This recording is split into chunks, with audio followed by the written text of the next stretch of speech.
Okay, hai, Assalamualaikum. Video kali ni aku nak review satu freezer yang aku baru beli. Ni freezer lama aku beraction yang rosak, bocor kena pisau, nampak tu bocor. So aku mulai repair, aku beli je baru. Aku beli kat Shopee 230 liter dengan harga 775, siap dengan postage. Selepas 2 hari barang akan sampai. Okay, freezer dah sampai, jom kita unboxing.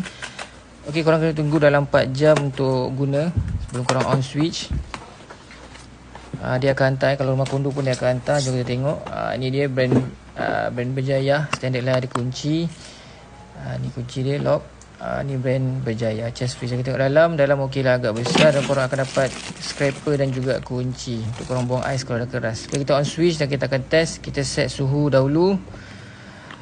Kita test kunci. Kita test kunci function.